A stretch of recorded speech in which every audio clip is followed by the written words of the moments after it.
sa Kanya, sa prayers, at salamat din sa pagkain na tinake natin kanina. Salamat at pagpalain po kayo ng Panginoong Diyos. So ngayong gabi ay patuloy tayo na mag-aaral ng salita ng Diyos. Since na natapos na natin yung ating pag-aaral sa Beatitude, sa mga nakaraang Bible study natin ay medyo hindi muna ako nag-series kung kaya't patuloy na ang maririnig natin ay galing na naman sa ibang aklat ng salita ng ating Panginoong Diyos.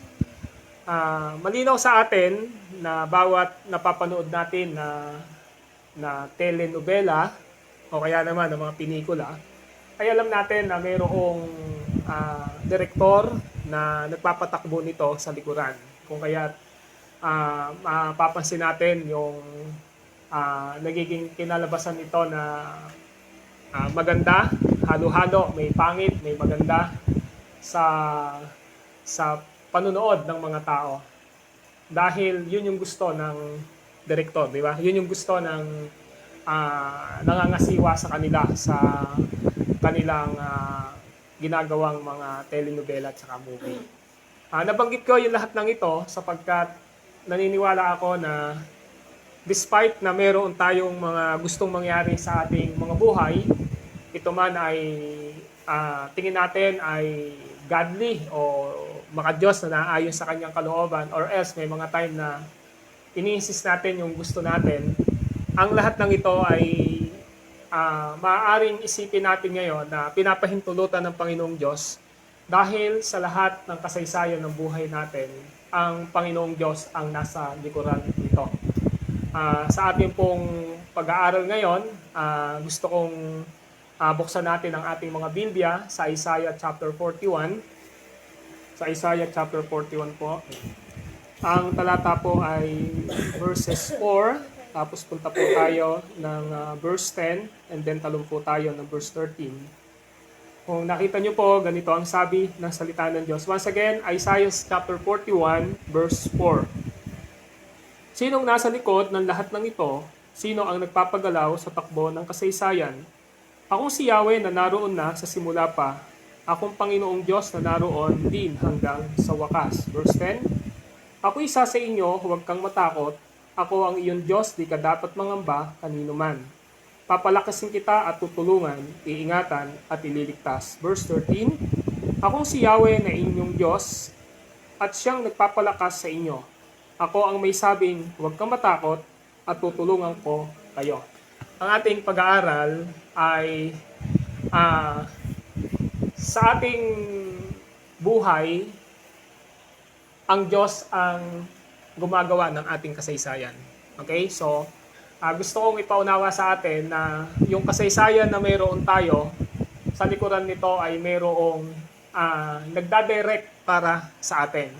Alam nyo, ito pong kabanatang ito na ating binasa, particularly nahati po kasi itong Book of Isaiah sa tatlo pong parte. Isang chapter 1 verse 39, yung Huda po ay pinagbantaan po ng Assyria. Pag binasa natin yung chapter 1 hanggang 39, yung Judah pinagbabantaan ng Assyria sa kanilang pagiging tapat sa ating Panginoon. Itong pangalawa, yung chapter 40 hanggang chapter 45, ito ay nagpapakita ng naitapon ang Judah. Kasi kung inyong tatanungin ang Israel po, 12 tribo po siya. Isang northern at saka isang southern. So yung di ako nagkakamali, yung southern, dalawa po siya. Isang bahagi doon yung Judah. So dito mapapansin natin na dito ipinakita yung panahon ng pagkakatapon ng maraming taga-Huda. Dito halos mawalan na po sila ng pag-asa sa panahon na sila ay nakatira sa Babylonia. Yung Babylonia po, ito ho yung kaaway ng Israel, especially ng Judah. So dito, ipinahayag po ng Panginoong Diyos through Prophet Isaiah na sila ay palalayain ng Diyos at ibabalik po sa kanilang tahanan sa Jerusalem upang magkaroon ng panibagong buhay. Kaya kung ating sasalaminin, pinapakita rito yung isang katangi-tanging paksa na makikita natin in chapter 40 hanggang chapter 45 na ang pangyayari sa buhay nila, ito man ay pangit dahil nga ho ang Huda ay naalipin ng Babylonia. At the same time, ang Diyos ay nangako na sila ay papalayain ng Diyos sa pagkaalipin sa Babylonia, which is good.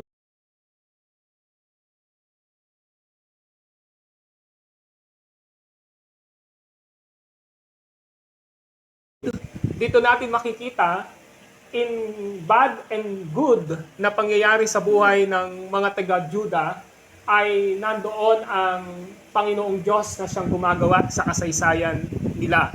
Kaya dito sa chapter 41, sa chapter 41, pag tiningnan natin ito, maliwanag na there are oppression sa buhay ng mga taga-Juda. Of course, alam natin na hindi pinabayaan ng Diyos ang Juda sapagkat dito manggagaling ang ating Panginoong Hesukristo. That's why pinangalanan siya na Lion of Judah, ang ating Panginoong Hesukristo. Naaalala niyo yun? Why? Because Jesus Christ came from the lineage of Judah. Dahil 12 tribe po yan Nahati po yan sa northern at saka southern na pagkahati. At ang pinaka special sa Panginoong Diyos dito ay ang lugar po ng Judah. Dahil dito ho manggagaling ang ating tagapagligtas na Panginoong Hesukristo. Now dito mapapansin natin na sa chapter 41, this is the promise of God sa kanila na pinapakita ng Diyos sa pamamagitan ni Propeta Isaiah na sino ba ang nasa likuran ng lahat ng pangyayari nila. Nung dumaan sila sa pagsubok na sila ay na-conquer, na nagapi, na natalo ng mga Babylonia, andun ang Diyos sa likuran nila. Nung panahon na sila ay padalayain, andun ang Diyos sa likuran nila. Kaya naman, pinakita rito sa verse 4, yung tinatawag na pagiging, sa iba ang ginamit dito, yung pagiging governor, pagiging administrator ng Panginoong Diyos sa buhay ng mga taga-Huday tsaka ng Israel Kasi mababanag natin sa verse 4, sinong nasa likod ng lahat ng ito? So sabi, sino ba ang nasa likod ng lahat ng ito? Ang tinutukoy ngayon dito, yung nangyari at mangyayari pa sa Judah. Sino ba yung nasa likuran nun? Di ba kung iisipin natin, bakit hinayaan ng Diyos na ang Huda ay alipinin ng Babylonia? Para sa mindset, sa isipan ng tao, sasabihin nun, hindi yan ang kalooban ng Diyos Di ba? Parang sa buhay natin, kapag may nangyari sa buhay natin na hindi maganda, nagkukonclude agad tayo na, ay, hindi ito yung gusto ng Diyos. Alam niyo po ba, even in the extreme na pangyayari sa buhay ni Job, siguro maiisip natin, yung pinaka-extreme na pangyayari sa buhay ni Job, ginamit ba ng Diyos si Satanas sa kanya? That is the extreme, di ba? Pero behind, doon sa paggamit ng Diyos kay Satan, ang Diyos ang nagpahintulot, di ba? Nakita natin doon as may introduction dito sa pag-aaral natin. Wala namang kamalit-malit si Satan para tanungin kung ano ang nangyayari kay Job. At ang sabi ng Panginoon, Satan, nakikita mo ba ang aking lingkod na si Job? Oo, sabi niya gano'n. Yan naman, pinagpapala mo di ba? Kaya, ganyan katapat sa'yo yan Ba't di mo subukan na, ibibigay niya lahat. Sabi ng Panginoon, sige, gawin mo ang lahat ng yan. So, even evil, even Satan, is in the hands of God, di ba?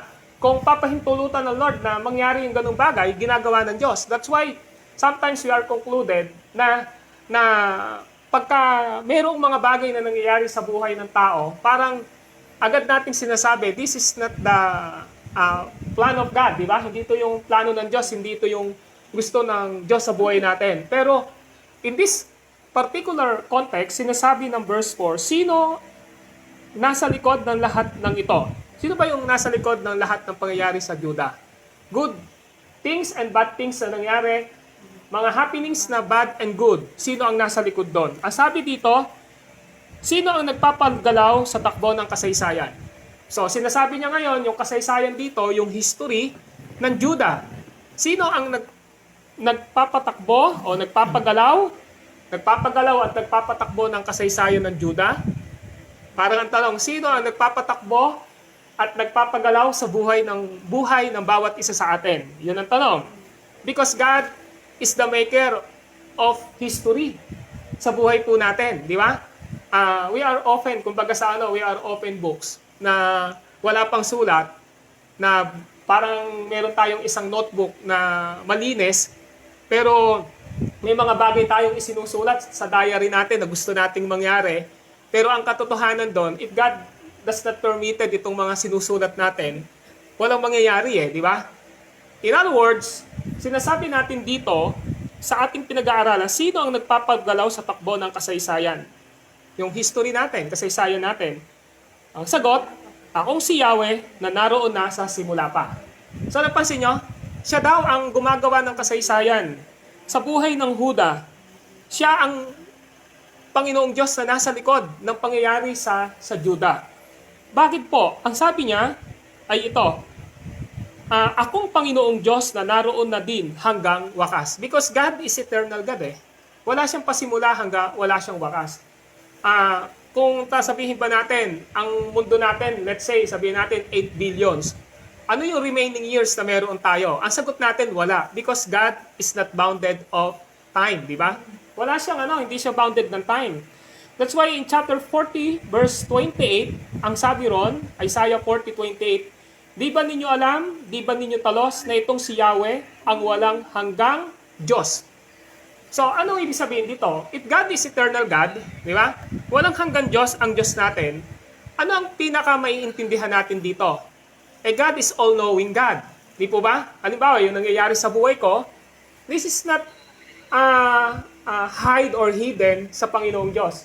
Sa totoo lang, ang Diyos hindi na ho nabibigla sa lahat ng nangyayari sa buhay natin. Di ba? Kung iniisip natin minsan na mayroong something na nangyari sa buhay ng isang Kristiyano, na sa tingin natin parang ang pangit naman, ang Diyos natin hindi ho siya nabibigla sa ganung mga bagay. Why? Because God is omniscience God. He is eternal God. Walang hanggang Diyos siya. Kung walang hanggang ang Diyos natin, one of the cross-reference in Psalms 139, God is all-knowing God, alam niya ang lahat ng bagay, nasa lahat ng lugar siya, and He is a sovereign God, makapangyarihan siya. So, sinasabi ngayon dito, na nothing happened sa Juda, walang nangyayari sa Juda, nang hindi nagdaan sa pahintulot at panukala ng Diyos. At ang katunayan daw, ang Diyos ang siyang direktor, ang gumagawa ng kasaysayan in good times and bad time sa Huda. Pero, sinasabi niya ngayon dito, kung ano man yung nangyayari sa buhay nyo, dahil anak ko kayo, pinili ko kayo, ito yung promise ko sa inyo. At ang promise niya ay nasa verse 10. Ano ang sabi ng verse 10 ng Isaiah 41:10? Ako'y isa sa inyo, huwag kang matakot. Ano ba ibig sabihin nito? Sabi niya, ako'y isa sa inyo, huwag kang matakot. Bakit niya sinabi ito? Tayo minsan, kapag may mga nangyayari sa buhay natin, kung hindi man tayo natatakot, nagkakaroon tayo ng kabalisahan. Tama po ba? Alam niyo po ba na even ang anxiety o kabalisahan at pagkabagabag ay tinuturo ng Biblia based on Jesus Christ in Matthew chapter 6 na ito ay kasalanan? Sabi ganon, huwag kayong mabagabag, huwag kayong mabalisa. Di ba? Pag daw ang tao ay nababagabag, nababalisa, ito daw ang katangian ng isang taong walang relasyon sa Diyos. Sabi ganon, ganyan ang kinahuhumalingan ng mga taong walang relasyon sa Diyos. And of course, hindi ho natin mapapasubalian ito. Kahit ako may mga time na nababagabag ako, may mga time na nababalisa ako sa mga nangyayari sa buhay namin o nangyayari sa buhay ko. Pero behind that, there is a God who always na palagi hong nagsasabi sa atin, huwag kang matakot, di ba? And this is the promise of God sa Juda. Ang sabi niya doon sa 41:10, ako isa sa inyo, huwag kang matakot.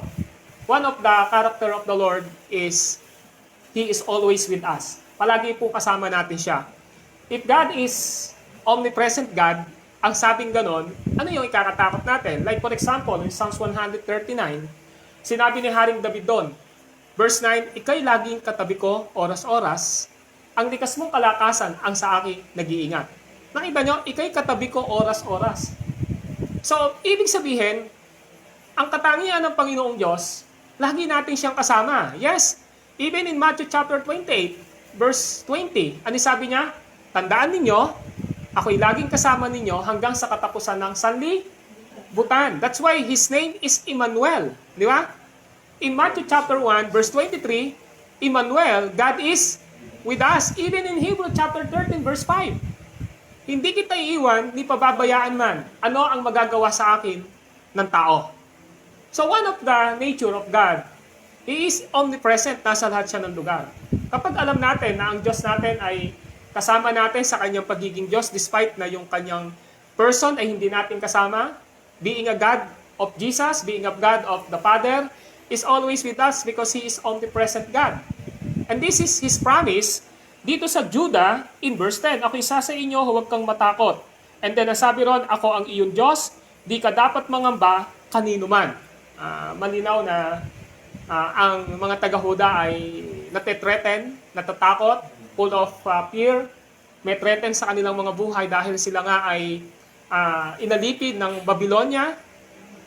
Ang sinasabi ng Diyos sa kanila, ako ang inyong Diyos, di ka dapat mangamba kanino man. And then, His promise, palalakasin kita at tutulungan, iingatan at liligtas. Itong mga pagsasalarawan na ito na ginamit na palalakasin kita.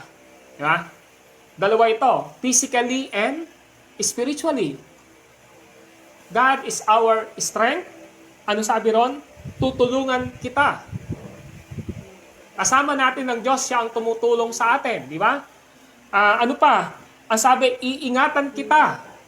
Ano pa? Ililigtas kita. Ito hong mga pagsasalarawan ng pagmamahal ng Diyos sa Huda ay hindi ho nagmamaliw. Kaya naalala ko tuloy yung sabi ng Lamentation, the steadfast love of the Lord is never ceases. There are new every morning. New every morning. That is the language of Lamentation chapter 3. Ang pag-ibig ng Diyos ay hindi nagmamaliw. Ito'y laging sariwa bawat umaga.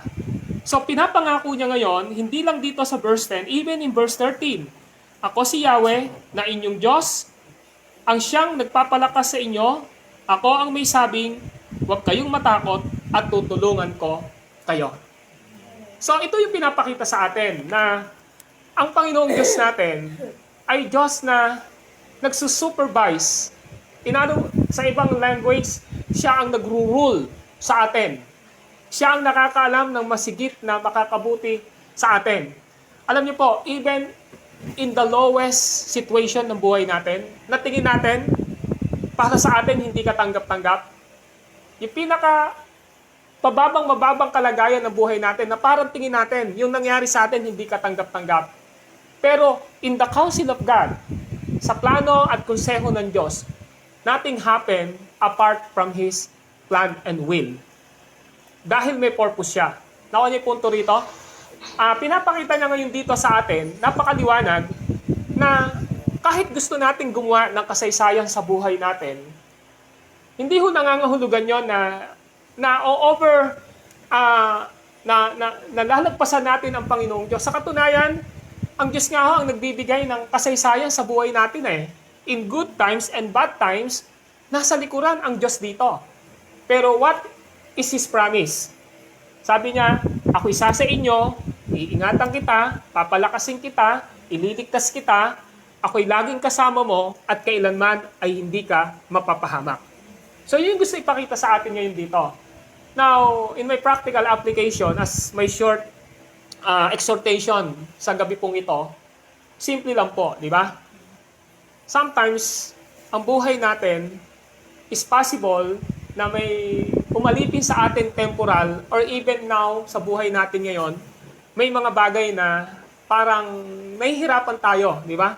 Na mapagtagumpayan sa buhay natin. Like Judah, di ba?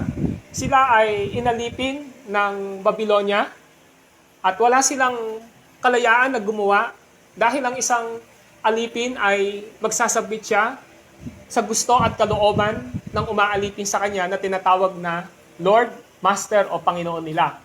So sometimes, in our lives, may mga bagay sa buhay din natin na sa tingin natin na umaalipin sa atin na nahihirapan tayong magtagumpay. Tama po ba? Ito marahil ay ang pagkatakot natin sa future natin, sa kinabukasan natin, di ba? O kaya natatakot tayo sometimes to stand the truth, baka ma-reject tayo, di ba? O kaya naman may mga bagay na nagiging dahilan sa buhay natin na sa tingin natin ay parang dumarating tayo sa pinaka baksak na katayuan ng buhay natin when it comes to our relationship and spiritual aspects sa Panginoong Diyos. I tell you the truth, hindi nangyari ito dahil lang sa nangyari. Ang Diyos ay may purpose, may layunin siya. Dahil sinasabi niya, ako ang nasa likuran ng lahat ng ito. Nakita niyo? Kaya nga sinabi ko sa inyo kanina, even in the extreme situation ni Job, just imagine, even Satan, ginamit ng Panginoong Diyos to test the faith of Job. Napansin po ba natin yon? If God is not permitted, di ba? Wala namang mangyayari eh. So, ibig sabihin, sa lahat ng nangyayari natin, in good times and bad times, mayroong nasa likuran nito na siyang nagpapatakbo ng lahat ng bagay na ito. At ito ay walang iba, kundi ang ating Panginoong Diyos. Sometimes, yung pinaka-pangit na nangyari sa buhay natin, ito ang nagiging starting point na kung saan ay sasabihin natin, Lord, without you, I can do nothing. Tama po ba?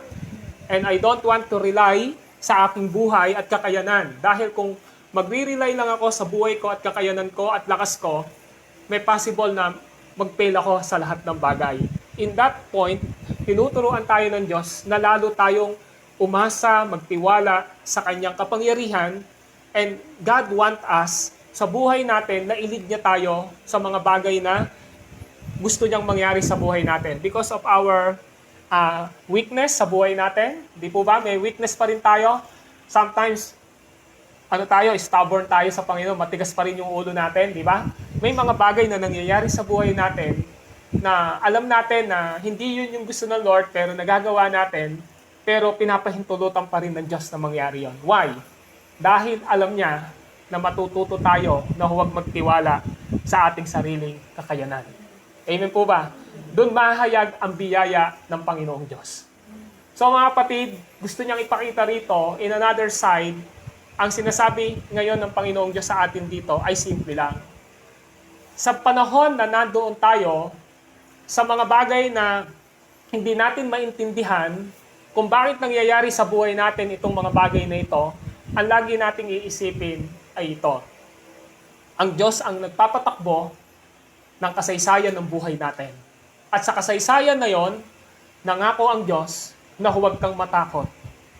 Tutulungan kita, ililigtas kita, ako'y laging isa sa iyo, at mararanasan mo ang biyaya ng pagiging ama mo sa ating Panginoong Diyos.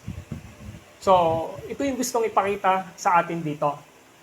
Kaya, hanggat nabubuhay tayo dito sa lupang ito, at di pa tayo kinukuha ng Panginoong Diyos, ang Diyos ay patuloy na gagawa sa buhay natin ng kasaysayan na gusto niyang mangyari.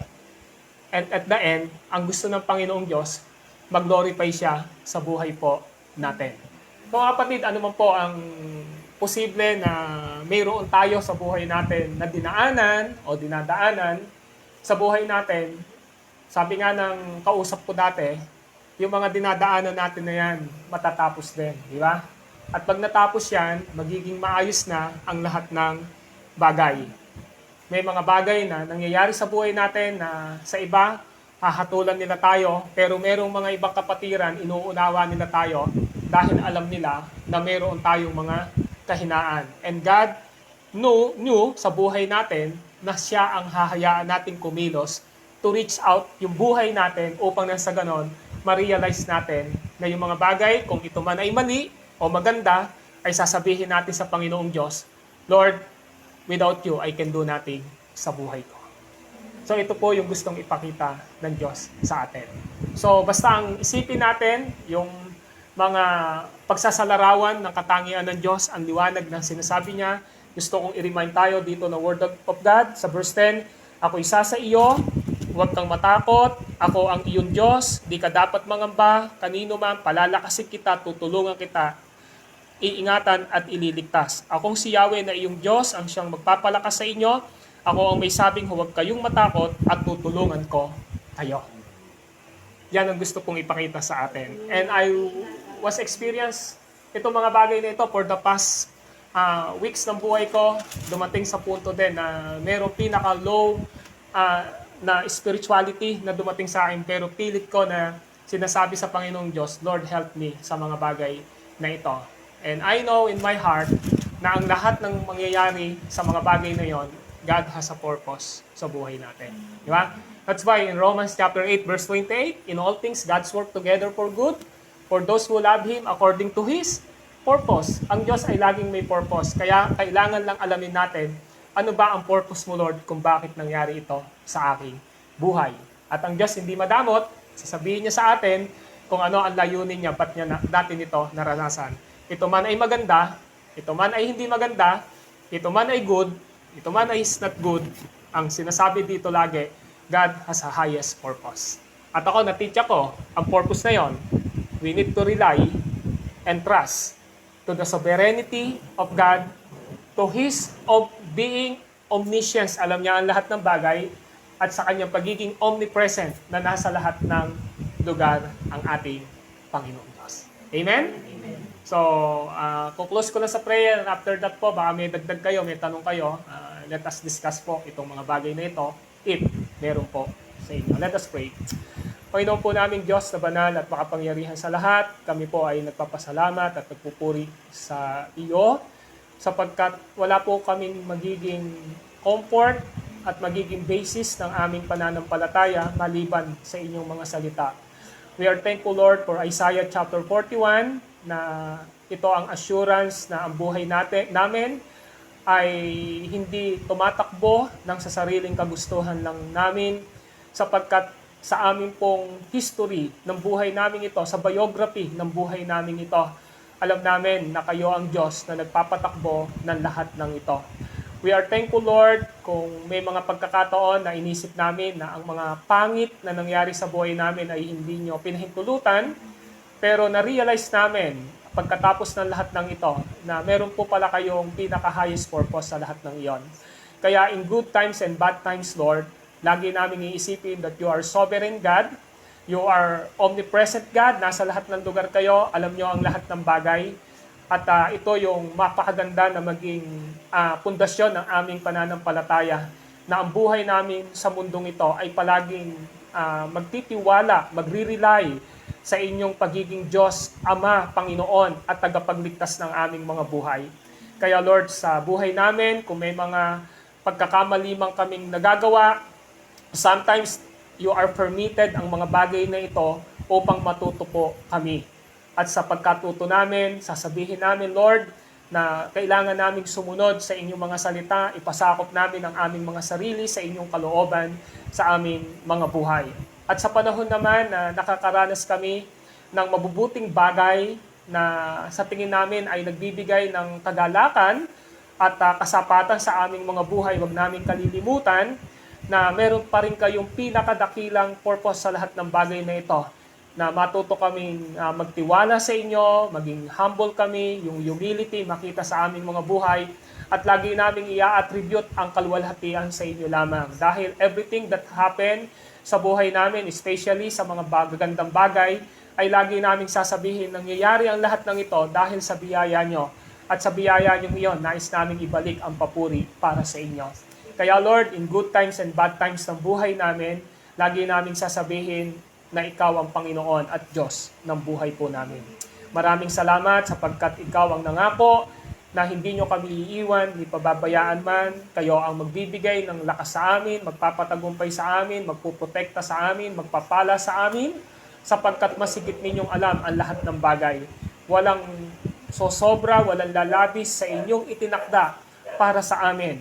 Kaya Lord, pinagpapasalamat namin ang mga salita nyo na aming natanggap ngayon.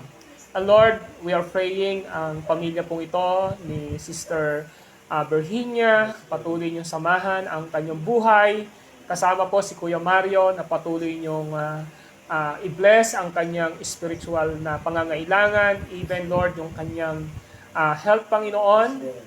Kasama po ang kanilang anak na may-ari ng tahanang ito, kala Sister Marby, sa kanyang asawa, sa kanilang mga anak, patuloy niyo silang pangunahan at patuloy niyo silang pagharian.